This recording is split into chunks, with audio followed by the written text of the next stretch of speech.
financial bed of all the lobbyists. That is correct. And who the lobbyists are working for. Really, lobbyists are just puppets.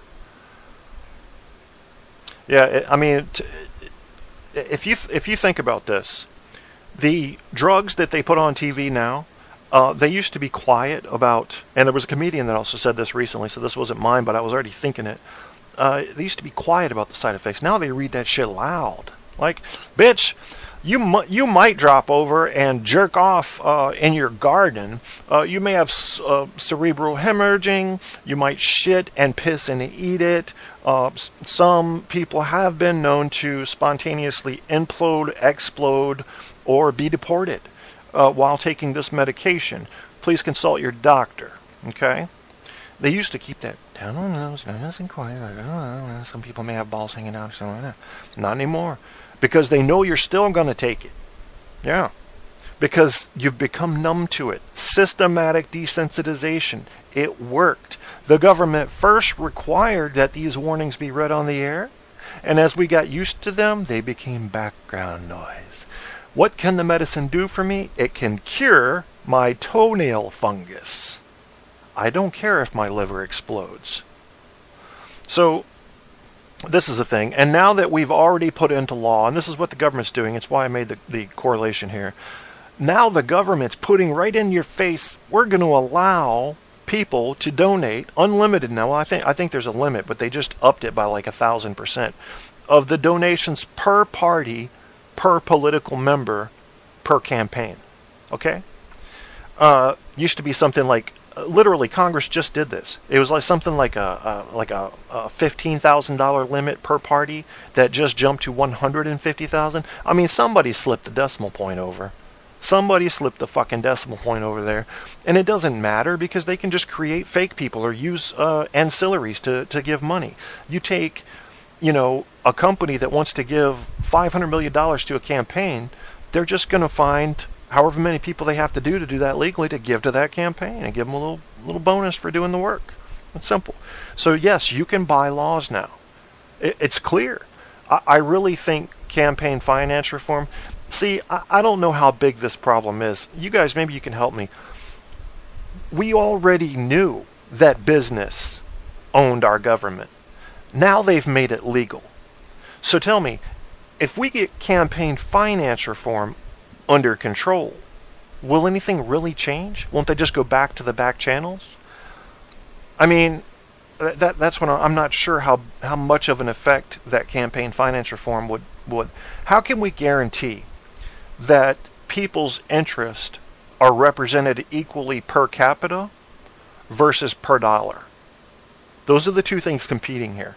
Per capita, which is not happening, per dollar, which is happening.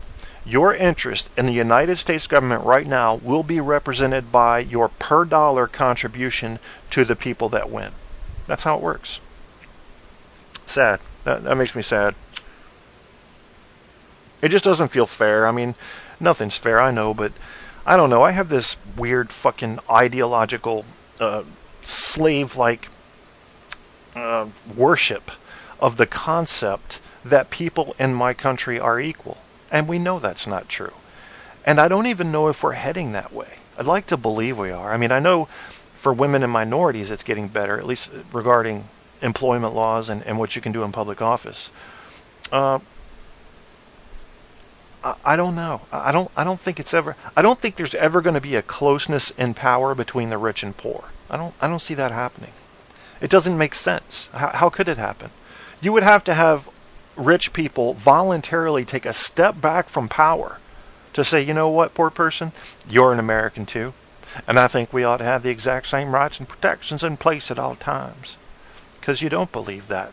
99% of your wealthy people, they're not going to believe that. They're going to believe they deserve something extra because they've legally, one might assume, earned all this extra money. Now, maybe they do.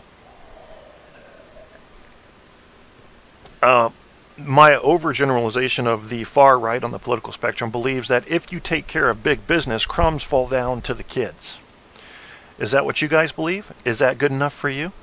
On the far left, you have, I'm going to steal from the king and all of the people that pay taxes to give to the poorest, regardless of why they're poor. And then somewhere in the middle, I think, is where most of us live. This is something people don't want to admit.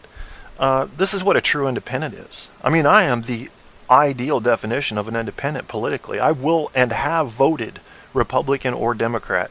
Haven't voted independent yet. It's because, isn't that ironic?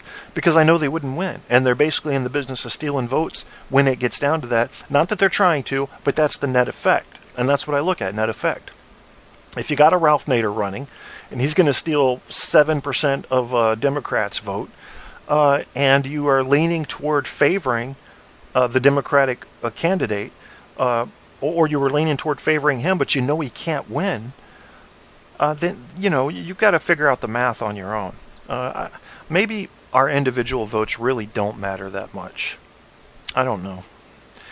What I do know is that even though elections and people elected and put into power have varied wildly in America over the past few hundred years, what I do know is that the path has been pretty stable, hasn't it? So I'm not so sure these political leaders are really doing a whole lot. I really am not. I think religion, culture, the business, I'll call it the business pulse, I think that's kind of shaping how we operate. There's something else at work that's not necessarily just being handled by the captain at the wheel at all times, or the people in the engine room. There's something else causing us to go the way we're going. Because if you look back at our progression, it's actually pretty linear. Not a lot of spikes down or up. Pretty linear progression to where we are right now. And that goes for a lot of countries. Very few major revolutions that drastically change the way a country runs. It seems to get, you know, a motion of its own and go. And I think that follows a cultural wind, to be honest with you.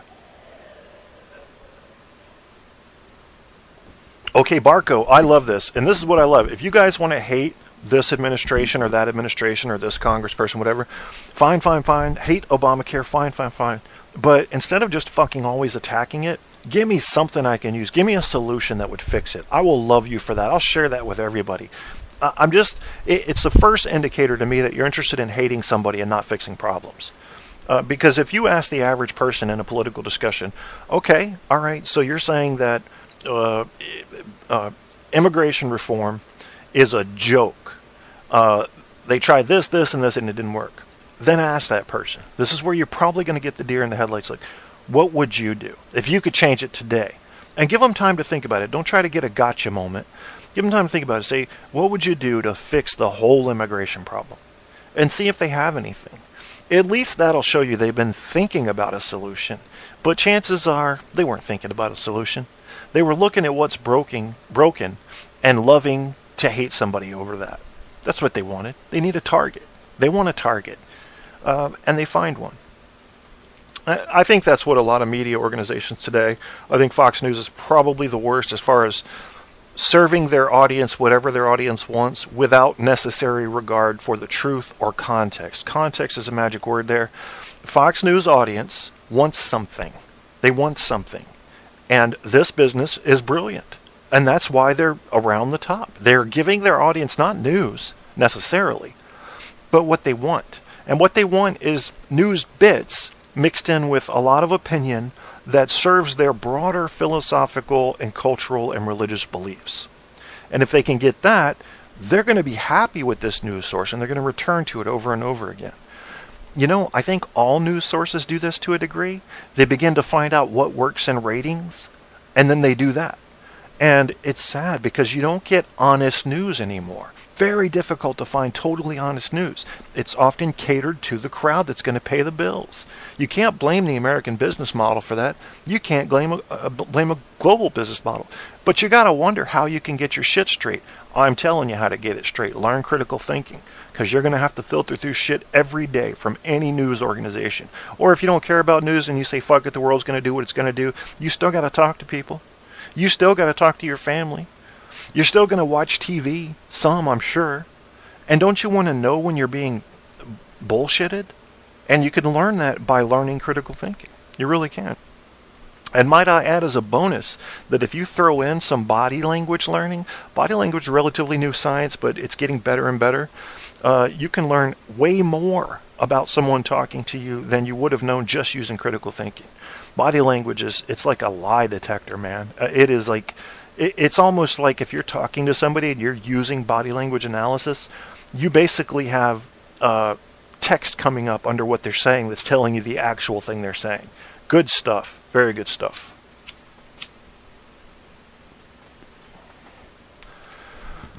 Oh, let's see if anything interesting is going on in the chat room. I feel like I'm preaching a little here, so I want to get away from this. In fact, I'm not going to do much longer.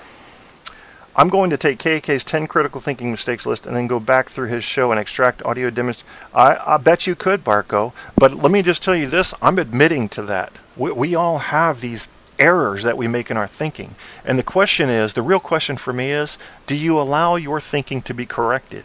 Or do you just double down and say whoever's trying to correct me is wrong? Fastcompany.com. Don't know who these people are, but they've got a good article up here. I think I might have shared it once before.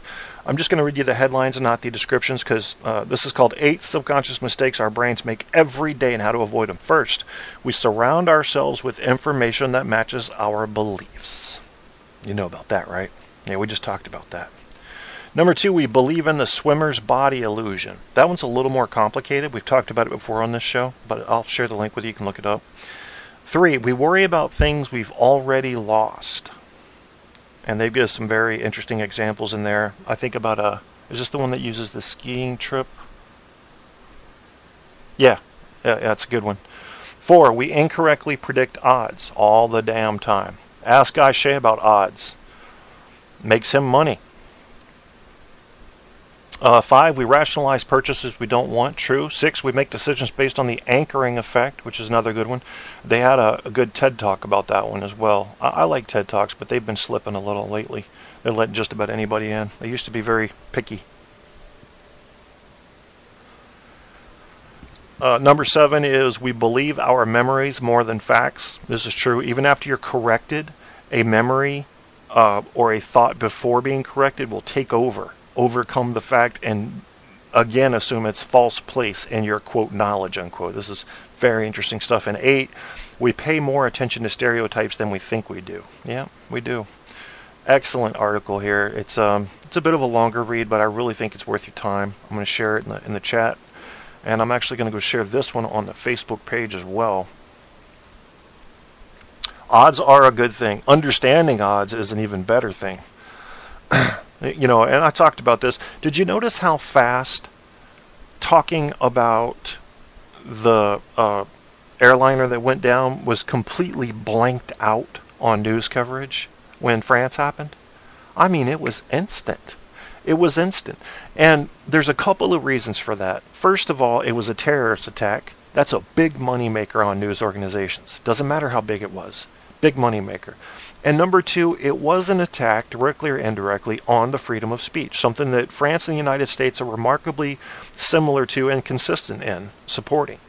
So all of a sudden, numbers stop mattering. Have you noticed that? So you got tens of millions of people dying every day around the world from this cause and that cause and that cause, but we're talking about 12 people. We've dropped down from the airline number of 100 or 200 down to 12 people. We're just focused on the 12 people. Week in and week out, these 12 people that died. Now, in this case, there is a major philosophy question that's being asked, and that's what keeps it hot.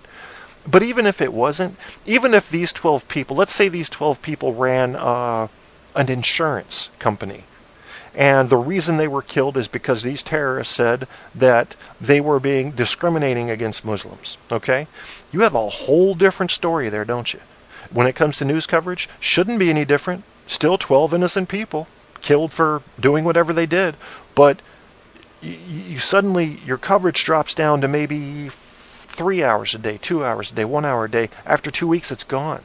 Charlie Hebdo is still being talked about because it was an attack, as we perceive it, on the freedom of speech. And I hope you guys on your radio shows, the ones that have them, or just out in public if you don't have one, demonstrate that you're willing to exercise your freedom of speech. And to do that, you got to push some buttons.